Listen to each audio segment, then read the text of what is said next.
Continuamos en el programa La Noche. A lo largo del proceso de paz, las víctimas de las FARC han exigido a esta agrupación terrorista que reconozca y asuma la responsabilidad por sus múltiples crímenes. Sin embargo, el perdón ha sido un tema que los cabecillas de esta organización criminal han preferido evadir, a pesar de que en la memoria de los colombianos aún hay una imborrable huella de todas las atrocidades que han cometido. Durante los 34 meses que ya cumple el proceso de paz, los principales voceros de las FARC se han empeñado en negar que su accionar criminal haya dejado miles de víctimas en Colombia. Inclusive dicen que en vez de ser victimarios, deberían ser considerados víctimas. Son declaraciones que desconocen un dolor que aún permanece indeleble en la mente de millones de colombianos.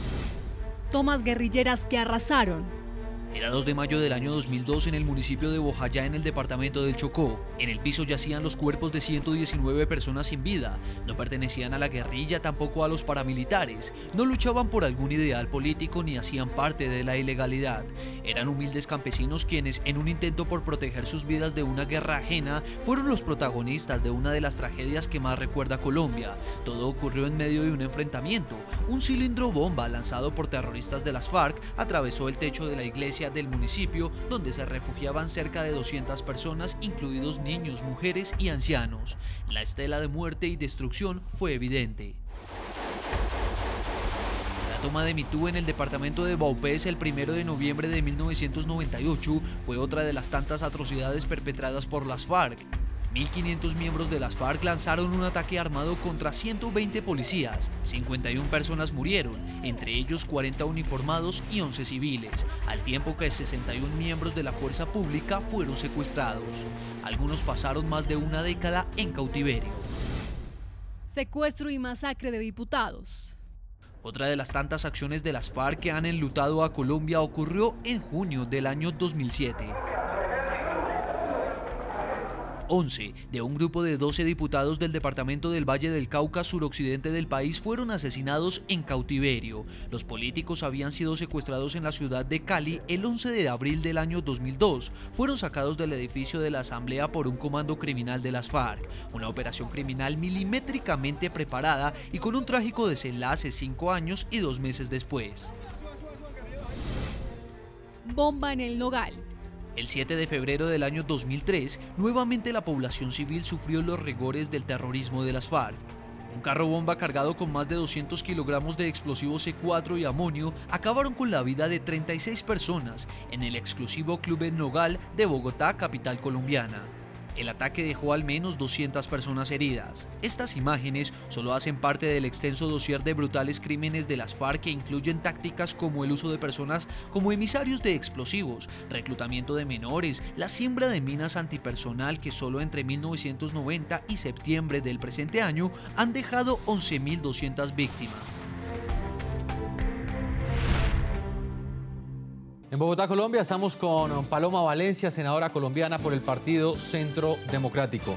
Senadora, ¿a usted qué reflexión le genera lo que en ese momento quizás muchos televidentes piensan? Y es que quizás hay muchos ciudadanos que han cumplido la ley, que han pagado sus impuestos, que quizás la justicia y el Estado que tenemos no les ha parecido el más perfecto, pero han cumplido la ley. Y hoy se encuentran con que un grupo al margen de la ley, un grupo criminal que no respetó esa ley, finalmente, por el solo hecho de ejercer violencia, le fue creada una justicia a la medida de sus necesidades. Yo encuentro eso muy grave. Yo venía diciendo que me parece que lo más importante de la justicia punitiva, y no solamente de la retributiva, sino de la punitiva, es el mensaje que es capaz de mandarle a la sociedad. Las garantías de no repetición no pueden entenderse simplemente limitadas a quien perpetró los crímenes y que una vez, digamos, lo amnistían, esa persona se compromete a no seguir delinquiendo. Porque la justicia punitiva lo que da es la garantía de no repetición al colectivo. Cuando todos los colombianos entendemos que el crimen no es un camino y que no debe ser nunca un camino. Aquí lo que hay es el convertir los crímenes de las FARC en un asunto menor que simplemente se paga en una finca en 5 años y que los otros son perdonados absolutamente, que pueden pasar a la política, para lo cual vamos a necesitar modificar la Constitución y la ley. Entonces aquí lo que estamos dándole es un pésimo mensaje a los ciudadanos. Yo me pregunto, ¿qué piensa alguien que se roba un celular o una bicicleta cuando lo quieran meter a la cárcel una cifra igual de años? No va a dejar. Y esa es la pregunta que muchos se hacen, senadora. Permítame, voy a establecer contacto a esta hora con Juan Fernando Cristo, ministro del Interior de Colombia. Nos está atendiendo precisamente desde el epicentro de esta noticia, desde la capital colombiana. Señor ministro, tenga usted las muy buenas noches y quisiera que usted claramente le explicara a nuestros televidentes los responsables de masacres, de reclutamiento de menores, de delitos de lesa humanidad, ¿van a pagar cárcel o no van a pagar cárcel a la luz de este acuerdo al que llegó el gobierno colombiano con el grupo terrorista de las FARC? El acuerdo al que se llegó hoy en materia de justicia transicional nunca se había logrado en la historia de este país en ningún proceso de paz. Es un acuerdo que satisface plenamente los estándares internacionales y que satisface los derechos a la verdad, a la justicia, a la reparación y las garantías de no repetición de las víctimas del conflicto en este país. Ese acuerdo hoy abre la posibilidad de tener una paz sin impunidad en Colombia, que era uno de los temas que preocupaban con razón a millones de compatriotas, y va a permitir que en los próximos 6 meses se avance en lo que tiene que ver con desarme, desmovilización y reinserción, para que, como lo dijo el presidente Santos, se firme el acuerdo de fin del conflicto en Colombia. Yo creo que el fin del conflicto en Colombia es cuestión de meses. Debemos estar muy alegres todos los colombianos por los avances del proceso de paz. Hay que invitar a los escépticos, a los críticos del proceso de paz a que nos pongamos optimistas, tengamos la esperanza de que podemos acabar con esta guerra en Colombia. Y ha quedado claro además que no habrá amnistías ni indultos para todos aquellos que hayan cometido delitos de lesa humanidad, crímenes de guerra de manera sistemática, como se señala claramente en el comunicado. Para ellos habrá un tribunal especial, una jurisdicción especial que impondrá sanciones restrictivas de la libertad entre 5 y 8 años. Señor ministro, sé que tiene poco tiempo, quiero preguntarle, ¿qué le puede responder a estas personas que hasta ahora ven quizás el programa a la noche y quizás sienten que así el gobierno diga que no hay impunidad, ellos consideran que sí la hay en la medida en que ellos no van a ir a cárcel? En la medida, aquí la justicia restaurativa, aquí la justicia transicional es muy importante para avanzar en un proceso de paz. Aquí el tema no puede reducirse a si se va a condenar a cadena perpetua en una cárcel de máxima seguridad a quienes han cometido delitos atroces, porque aquí hay unos derechos de las víctimas a la verdad que quedan contemplados en el acuerdo, a la reparación que quedan contemplados en el acuerdo, las garantías de no repetición que son muy importantes y los mecanismos de justicia transicional que son absolutamente esenciales. Ya miraremos cómo se desarrollan esos acuerdos y en qué consistirán las medidas restrictivas de la libertad para aquellos que han cometido esos delitos, pero queda absolutamente claro que no habrá amnistías generales, que no habrá indultos para quienes han cometido esos delitos. Y obviamente aquí el mensaje es muy claro, aquí debemos, y yo creo que los negociadores han alcanzado la dosis de equilibrio necesaria entre el valor de la justicia y el valor de la paz. Aquí se avanza en la posibilidad de la paz en Colombia, logrando viabilizar el máximo de justicia posible dentro de un acuerdo de paz, pero siempre dejando claro que esa justicia transicional se aplicará no solamente en el caso de las FARC, sino también para los agentes del Estado, a aquellos victimarios que reconozcan el derecho que cuenten la verdad, que pidan perdón, que reparen a sus víctimas y que garanticen la no repetición de estos hechos violentos. Yo creo que si usted pone este acuerdo, lo somete a escrutinio de la justicia internacional, de la Academia Internacional, encontrará que cumple con todos los estándares internacionales en esta materia. Señor ministro del Interior, Juan Fernando Cristo, le agradezco el tiempo que usted le concedió al programa a la noche. Bueno, muchas gracias, un saludo muy especial. Vamos nuevamente a Buenos Aires, Argentina, con Luis Moreno Campo, exfiscal de la Corte Penal Internacional. También sé que el tiempo es muy corto con usted, señor exfiscal. Para finalizar, quiero hacerle esa misma pregunta que les planteábamos a la senadora Paloma Valencia. Desde su óptica de jurista, ¿usted qué opinión le merece esa preocupación que de pronto puede generar en algún sector de los ciudadanos que, pues, quizás quieren la paz para Colombia, pero no entienden cómo finalmente a un grupo que cometió tantos actos criminales le fue prácticamente diseñada una justicia a la medida de ellos, y le fue diseñada esa justicia precisamente por el poder que tenían de generar violencia y hacer daño?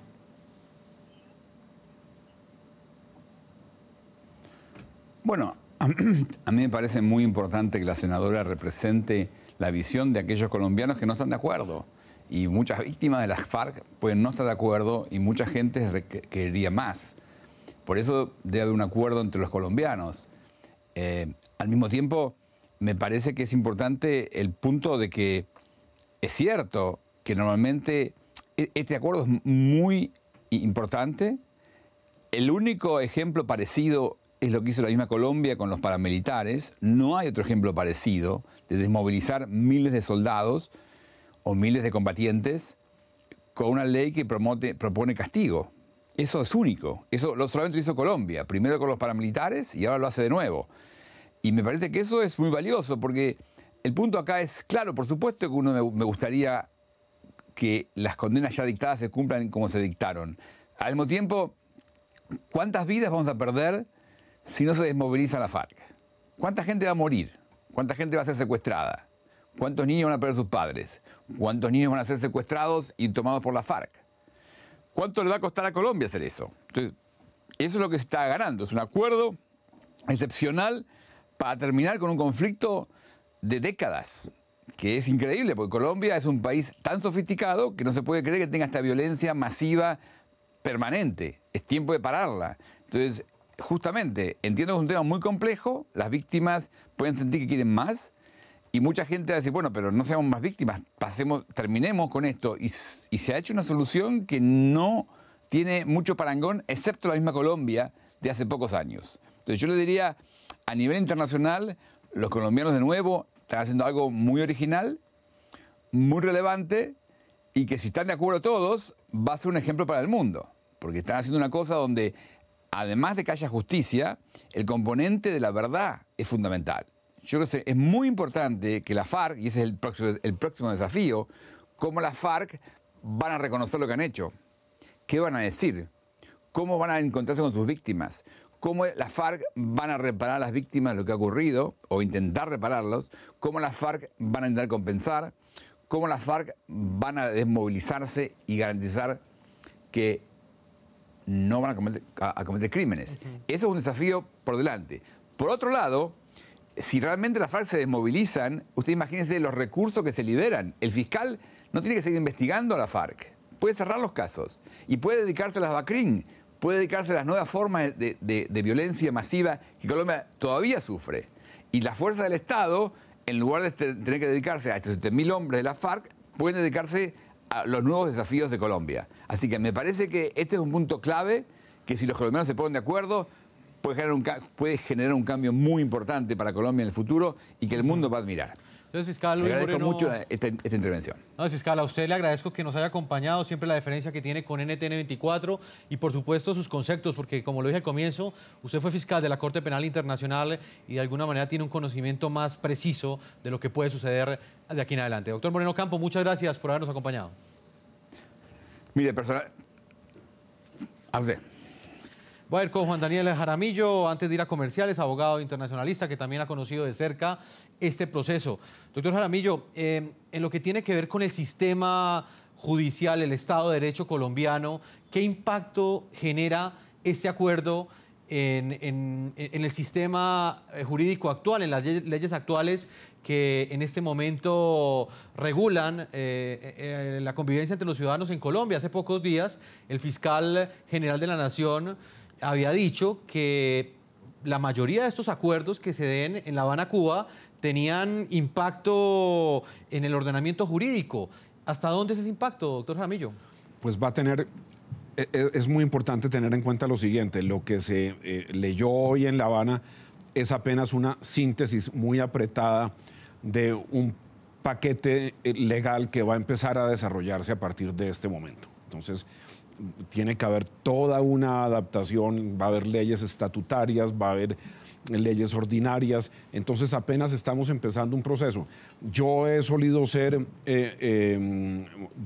poco optimista en relación con este tipo de procesos, pero quiero que el país y que la opinión tengan muy presente lo siguiente: aquí no podemos hablar de proporcionalidades de ningún tipo, porque es un fenómeno fundamentalmente político, es una guerra que lleva más de 50 años.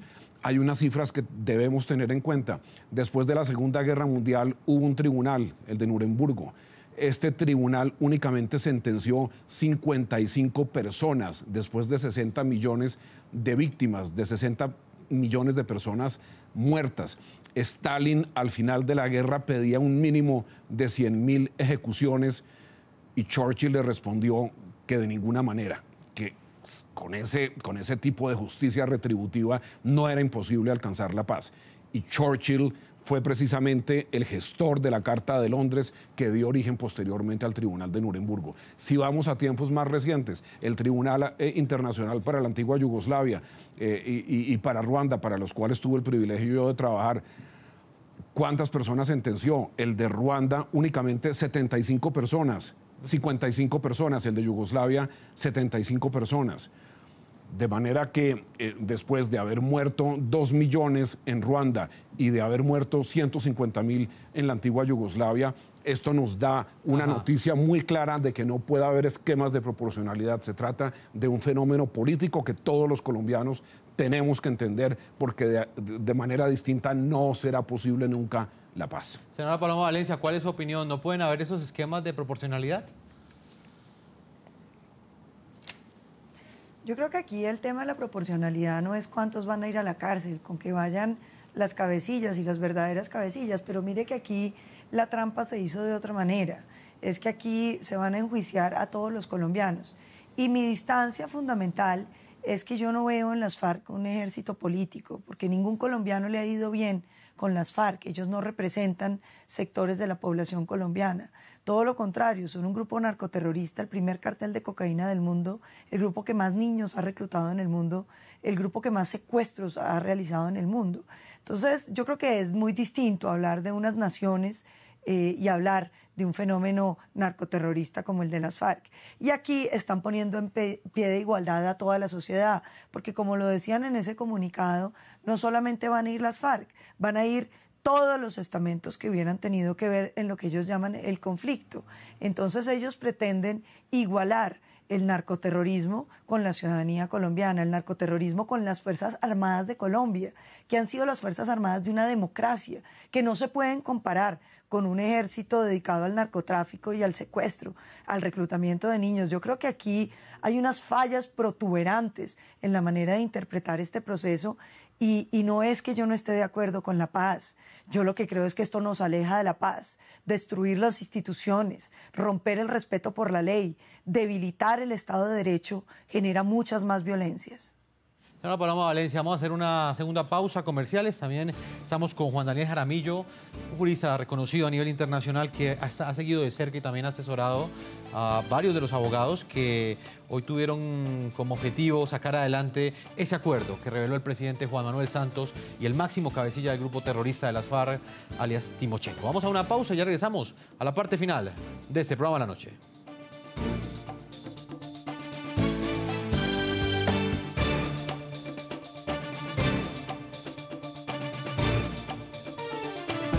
Ya regresamos con La Noche.